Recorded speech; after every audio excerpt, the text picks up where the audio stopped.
Hola, ¿qué tal? ¿Cómo están? Este podcast llega gracias a Inmobiliaria Proyecta para su proyecto La Noria, ubicada en Los Palos, entre el mar y el campo. Un proyecto realmente impresionante, impresionante, que muy pronto van a conocer a mayor detalle. También llegamos gracias a Fábrica de hielo As Ice Baby, este hielo tagneño que es el mejor hielo de Tacna, con una gran presentación, mayor durabilidad y realmente con agua purificada. Y también gracias a Agencia Creativa Creo, que trabaja con emprendedores a bajo costo, pero con ideas realmente geniales que están por sobre encima de todo el mercado.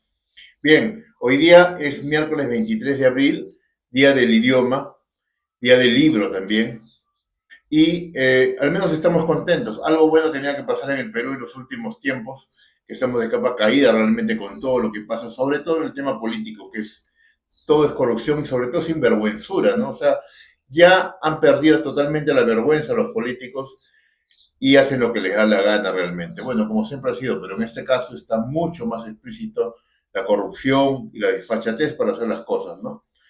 Bien, en fin, hablemos primero de lo que fue ayer el fútbol. Ayer hubo fútbol.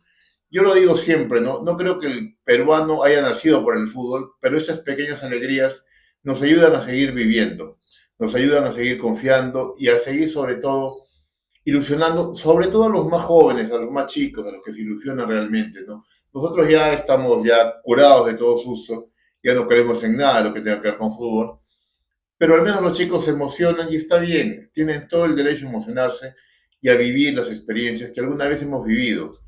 Mi generación con el Mundial de Rusia, generaciones más antiguas con lo que fue antes el Perú en fútbol, ¿no? Toda la época de Cubillas, de Cueto, estos grandes jugadores, grandes para nosotros, ¿no? Porque a nivel mundial creo que el Perú aún está en deuda, sobre todo porque sí tienen capacidad técnica, ¿no? Pero nos falta biotipo, nos falta formación, nos falta cultura. El jugador de fútbol también tiene que tener cultura y en eso estamos fallando. Ayer ganó Alianza Lima, ganó con las justas 3-2 sobre la hora. El pirata Hernán Barcos, que es un tipazo, no solo como jugador, sino como persona. Me parece que es uno de los mejores futbolistas que ha pisado canchas peruanas en toda la historia. Hizo el gol del triunfo ante Talleres de Córdoba.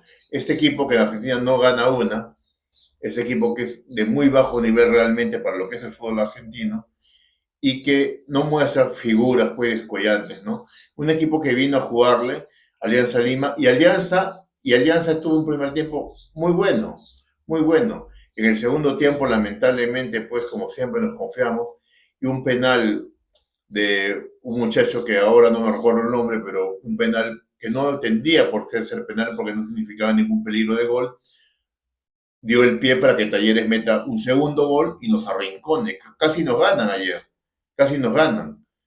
Si no fuera por el gol de Barcos en el último minuto del partido, empatábamos 2-2. Bueno, ganó Alianza, ganó Universitario de Deportes en Guayaquil al Barcelona, eso me encantó. Yo no soy de la U, yo soy aliancista, pero yo creo que hay que contentarnos con todos los triunfos de los peruanos, así no seas de la U, o seas de la Alianza, o seas de quien seas. Yo no entiendo realmente cómo un peruano se puede contentar con el fracaso de otro peruano. Me parece una locura y me parece una estupidez, ¿no? Nosotros que estamos tan bajos en fútbol, que no tenemos por qué sentirnos orgullosos del fútbol, que tenemos un nivel futbolístico realmente paupérrimo, malísimo, no podemos pues estar peleándonos entre Alianza y la U cuando compiten en torneos internacionales, me refiero. O sea, ¿cómo me voy a alegrar yo porque le va mal a la U, le va mal a la Alianza si los dos somos la misma poca cosa que somos en fútbol? Tenemos que apoyarnos, chicos, vamos. Yo entiendo eso pues de un discapacitado mental, estas bestias que rompen en los estadios, que tiran piedras, estos seres, digamos, enajenados que destruyen casas, carros, no cuando salen del estadio.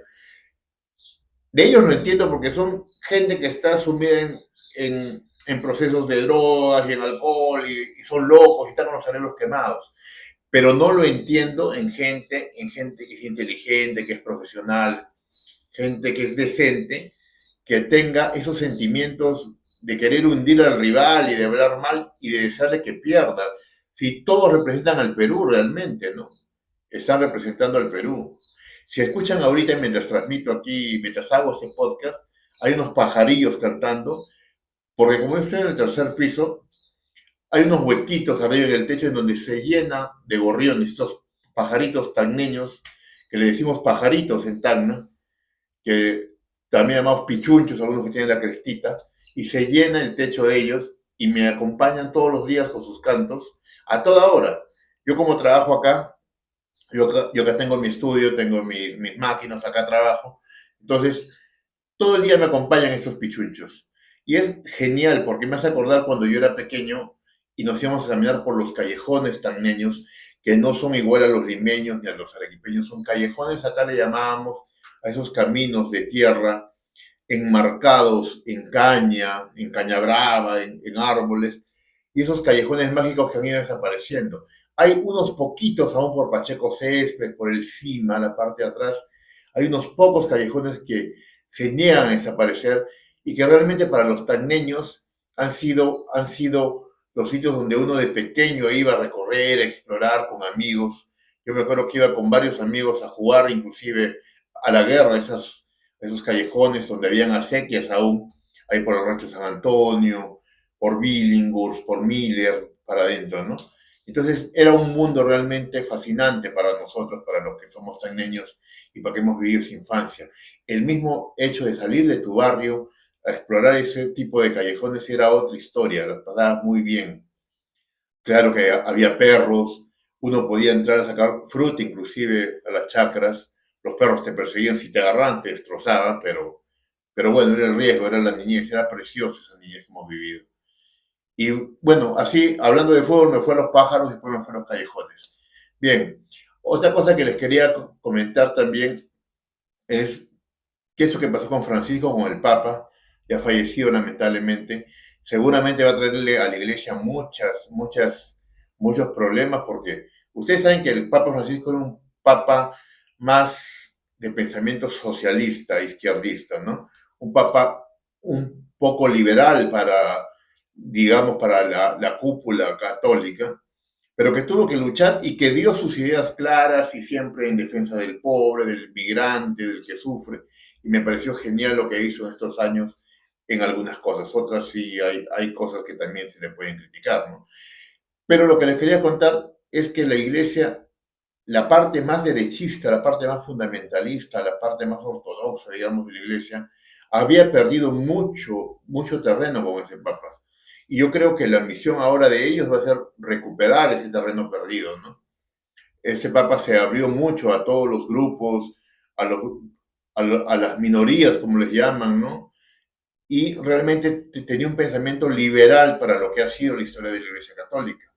Ahora esperemos de que no venga pues la retribución del lado más ortodoxo, del lado más cuadriculado de la Iglesia, y se logre llegar a acuerdos y se escoja un papa que realmente represente a la gente que sufre, ¿no? Yo veo mensajes en internet que me escriben o que leo de amigos, ¿no? Y hay gente que sí, pues habla de que esta iglesia no tiene mucho que ver con Jesús y con su mensaje de humildad, ¿no? Bueno, la única respuesta que yo tengo ante esto es simplemente de que la iglesia, como todas las religiones del mundo, le rinden culto a Dios, le rinden culto a lo que creen, y lo hacen justamente con la pompa y el oro y todo esto, justamente para rendirle homenaje a su Dios, ¿no? Entonces, desde ahí se justifica que tengan esas grandes iglesias y grandes cúpulas y todo esto, ¿no? Lo cual no tiene nada que ver con otras cosas, simplemente es una forma de exaltar a su Dios y de exaltar a lo que creen. Lo tienen todas las religiones del mundo, ¿no? Hay que ir a ver, hay que ir a ver las maravillas que hay en otros lados, ¿no? Los musulmanes, los hinduistas, los budistas, tienen cosas maravillosas, edificaciones hermosas que son mucho más valiosas incluso que construcciones que hay en Occidente. Lo digo por antigüedad, lo digo por cultura, por belleza también, ¿no? Pero eso no tiene nada que ver con el pensamiento de Jesucristo, con lo que nos dejó Jesucristo. Yo creo que Jesucristo es una cosa muy íntima para empezar. Y hay cosas pues que las pueden malinterpretar porque las iglesias, queridos amigos, las formaron los hombres, no las formó Dios. En eso creo que ya estamos grandes para entenderlo, ¿no? Es una cuestión de fe. Cada uno piensa lo que quiere y cada uno cree en lo que quiere. Esa es la libertad que nos dio el Creador, el universo, la energía, llámalo como quieras. Pero es verdad que cada uno puede interpretarlo como quiera y por eso tenemos la libertad de hacerlo.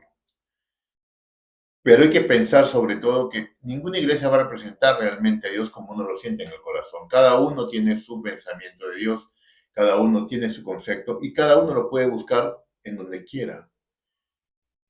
Porque según la creencia, según la fe y lo que nos dice, Dios está en todas partes. Yo me atrevería a decir que somos parte de Dios, que somos parte de su energía y que cuando nacemos nos desprendemos de Él y cuando morimos volvemos a Él. Ese es mi concepto. Que no tienen que compartirlo, no me enojo por nada. Yo escucho todo lo que crean, está bien porque nace de ti. Y de eso se trata, que creas, que tengas capacidad de discernir y de creer en algo. Eso hay que decir a los chicos. Chicos, ustedes les pueden dar todas las opciones, pero ustedes analicen y ustedes crean. Y en lo que crean, en el sentimiento que se sientan más cómodos con relación a Dios, ahí está Dios. En la forma que ustedes hallen en donde mejor se expresa Dios, ahí está Dios. Ya sea en la solidaridad, en una mariposa, en una paloma, en una cascada, en el universo, en la maravilla perfecta que son las constelaciones. Si tú crees que en esa belleza está Dios, ahí está tu Dios, porque tu Dios es algo íntimo, no es algo que sea un solo concepto para todos. Eso es lo más malo que se pudo hacer en la vida, es querer conceptualizar las cosas y que son así y se acabó. Eso, el hecho de imponer, ya le quita libertad a la gente y por lo tanto le quita belleza, porque la libertad es belleza. Y Dios está en la belleza, no en lo feo, no en lo desagradable. Dios está en la belleza, en las cosas que nos unen, no en lo que nos separa. Y por eso tienen que pensar siempre que el concepto de Dios es el que ustedes creen, el que ustedes sienten como verdadero. En el abrazo de tu madre, en el beso de tus hijos, en el amor de tu novia, ahí también está Dios. Entonces, por eso yo les digo siempre, chicos, escuchen, pero cuando tengan cierta edad, ustedes mismos analicen, ustedes mismos piensen y ustedes mismos hagan su concepto de Dios, del creador del amor. Que eso se trata, de eso se trata. Que no les impongan cosas que de niñez pudo ser, pero ya más grandes ustedes piensen. Y sobre todo, encima de cualquier concepto, encima de cualquier religión, encima de cualquier creencia, sobre todo, sean buenas personas, porque eso es lo que hace más feliz al Creador. Que ustedes sean buenas personas, sean ateos, sean lo que quieran, pero sean buenos, sean solidarios, no sean cagones con la gente. De eso se trata. No sé cómo me fui de la Alianza Lima, a los pajaritos, a los callejones, al Papa y terminé hablando de Dios. Pero este podcast es eso, es hablar de todo porque ni yo sé de qué voy a hablar cuando me sienta aquí. Un abrazo, nos vemos mañana. Chao.